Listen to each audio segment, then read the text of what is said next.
Hello, guys. I am Shane Davis, 20-year comic book veteran, and we're going to go through the Supergirl trailer. Now, first and foremost, I got to tell you, I'm not really excited about this film. I know everybody's going to say, yeah, but you kind of naysayed, the Superman movie, the James Gunn Superman movie, all the way till you went and saw it, and then you became a big shill. I actually saw that movie twice in theaters. It's been a long time since I felt the need to go see a movie 2 times in theaters, but yet that movie did get my money, and I ate a big old slice of humble pie, as it was probably one of the better superhero films that's been done in quite some time. Now, I'm going to probably really hate this trailer. I'm going to tell you, I'm going to sit through it one more time with you guys, and we're going to talk about it. Now, I'm going to say right off the bat, the one thing I do not like, and you're going to see it, is that it just looks like it's interchangeable, and there's too many things that line up with a Guardians of the Galaxy film.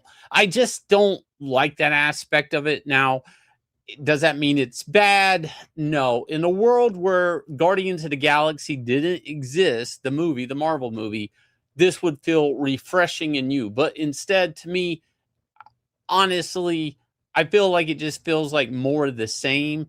When there was the teaser, before the teaser, Supergirl was wearing like the headset, the Walkman, and wearing the coat. It was just like Star-Lord at the beginning of the first Guardians of the Galaxy thing. And again, this trailer is going to start with a Blondie song. Again, it's just like the music, the quirkiness of it, the space. Actually, all the aliens in this look like Guardians of the Galaxy knockoffs. They look like they came off of one set into this set. And I find that at the least to be disappointing. Now, we're going to watch this trailer, and again, maybe this will be the best movie ever, but I doubt it.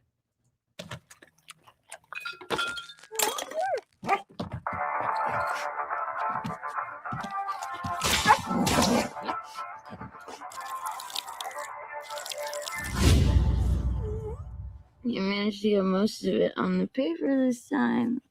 Good job, buddy. So we're going to establish everybody as having bad attitude. That's fine.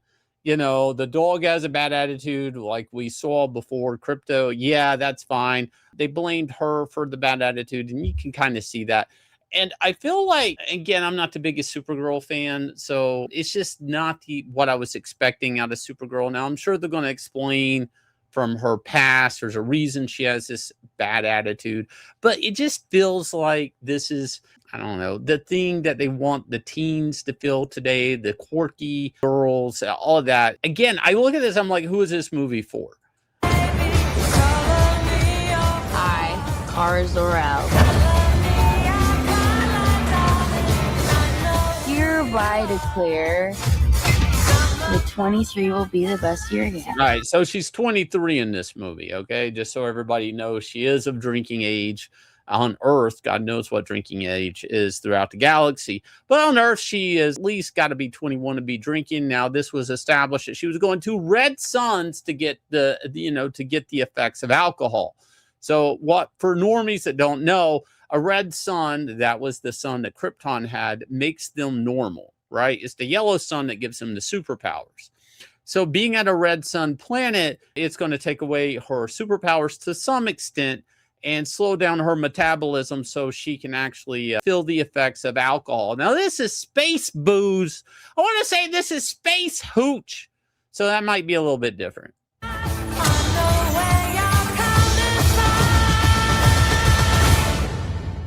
Let's be honest, babe, it's not a very high bar to clear. Okay, so we're really going to say her life has been horrible, that she doesn't fit in any which way. We'll talk a little bit about that with the destruction of Krypton and stuff. Her parents dying, I'm taking it, stuff like that. So I guess all the bad attitude, all the substance abuse, all of the carefree attitude is supposed to be a mask for her scarring background, I guess. I don't know. Maybe not that optimistic. If he was still alive, what was it like to lose everything in a day? Okay, so this is the good thing if you're a big Superman fan, and probably the thing that's going to make everybody want to go see this movie, aside from Lobo, hang in there. We'll see that. But this is the important part of this movie, especially if you're watching any of the Superman films, is you're actually, and probably the only place you're going to see the destruction of Krypton. Now, what you're watching here is not Kandor. A lot of people are going to think this is Kandor, the magic city that's in a bottle. And a lot of people are going to start looking for more Brainiac clues, hint John Malin, but with the destruction of Krypton here. But this is actually Kara's home planet, Argo, I think. And it's actually, what you're seeing here is a protective dome. Her parents, I guess, formed technology, and it's a protective dome on this little slice of rock that allows it to survive in space. So this isn't Kandor. This is actually a city that her parents were able to save out of all of Krypton. And it's just floating around in space. Make of that what you will. Krypton didn't die in a day. The gods are not that kind. And hence, Krypton didn't die in a day. Now, this is what I hate about this, meaning like that one city floating around out there somewhere dying. These are just like right off the set of Guardians of the Galaxy, man. I can't. And some of the clunkiness, I mean, this is just lazy rubber mask alien stuff. I mean, this looks like, again, this is in the same universe of Guardians of the Galaxy. And that's what's killing me on this movie. Okay, this does not look like this is gonna end well. For you guys. Yeah.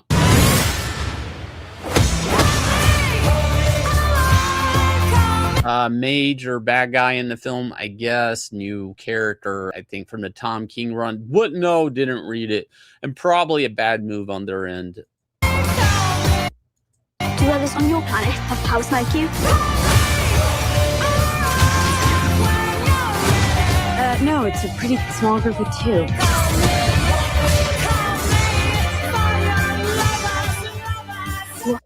And this is probably the other big thing that imagine DC Comics is going to really promo later on, and this is Jason Momoa as Lobo. It's good that they only give you this little snippet of him, because I feel like, and again, they're going to really have to lean into him in this movie and some sort of back and forth dynamic between the two to get people to go to movies. I feel like Supergirl is a hard sell, but Lobo is not. My speculation is this is more of a buddy cop type movie. A blonde girl, Kryptonian, pretty girl with a bad attitude mixed with a bounty hunter with a bad attitude and a space motorcycle. And I feel like closer to the movie's release, we're going to see more of a dynamic between these two and maybe Krypto. I mean, maybe Lobo has his bulldog too. I don't know. Maybe that's their one thing. The quirkiness is that they're both dog people. Stuff like that. And that's smart. They're kind of punting this off down the road, because honestly, this trailer, to me, there's nothing that makes me want to go see it. What Superman man? He sees the good in everyone. And I see the truth.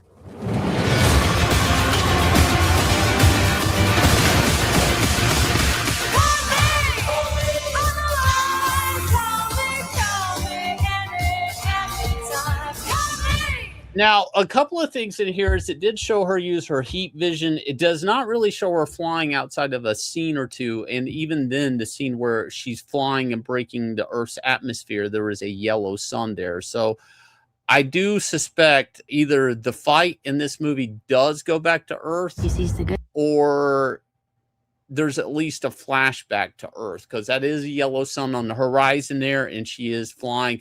I don't know if at some point in the movie she ends up having to go back to Earth to recharge, to go back and finish the fight, or like I said, the fight ends up, the big threat, the big bad ends up going to Earth, and her problems, you know, out partying, she ends up having to come back and save the Earth. You'd probably get maybe a Superman cameo that way. But look, we're probably going to get more cameos in this movie. Just going into space, I mean, you're able to hint at whatever they're doing with the Green Lantern stuff. You'll probably get a Guy Gardner cameo, maybe another Green Lantern cameo. We have yet to really see what they're doing on the HBO Lantern show yet. They're kind of, I think they may even push that back a little bit. They wanted this to come out first. And that, again, if that's true, that leans into there's going to be more Green Lantern speculation in there. We could see things like Dark Stars. I know a lot of people don't like that, but there are tons of cosmic superheroes, whether it be Adam Strange, Captain Comet, things like that.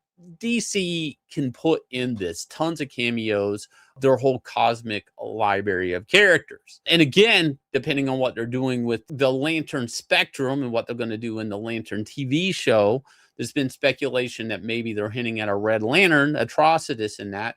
That Lobo in the comics has been known to have a Red Lantern ring, although he doesn't wear it, around his necklace. In the shot they did give us a Lobo, you could not make out, it looked like a grenade or two hanging around his necklace. So he is going to have like some sort of get-up gear going on there, like whether it be like crosses or whatnot, grenades, but there could be a Red Lantern ring, and they're also trying to hide that aspect of this, which would lean into the Green Lantern show and the speculation that Atrocitus is in that show. One of the other things they showed in here is on the Daily Planet newspaper, when Crypto pees on it, that she actually does make the paper front page, but second to Superman. And in zooming in on this, Supergirl rescues cats, which is kind of a throwback to the Christopher Reeve Superman movie where he actually saves a cat from a tree for a little girl. But this is kind of like a dig at her too, that she's out here saving cats as Superman is making the front page and getting the headlines, which is kind of funny because that's probably a Clark Kent article right there, you know, that maybe Clark Kent did that, not her. I don't know. Again, for a teaser trailer, I would like to get more interest, but my bet and strategy on this is that they're actually punting this off to the side, and they just need to get something out there to sell it later on. I still think it's a bad misstep. I'm not seeing the cringy stuff like Corn Sweat's eyes and or the lack of eyes lining up. I'm not seeing any bad special effects yet. I'm not crazy about that one scene where she's twirling around some sort of mace and blowing everything up. It didn't really look like she had any weight in anything, and it seemed like not a great graphic. If you guys will, also, you can check out Nine Lives Comics, buy our books. We all crowdfund these. These are small mom and pop shop comics, but we would love your support. These items are actually in our store, and you can buy them, and they ship out next day. I want to thank you guys. Hit like, subscribe. Let me know what your thoughts are on this trailer. Are you as disappointed as I am? Are you looking forward to this? Let me know. Let me know below in the comments, and I'll catch you guys again with another video later.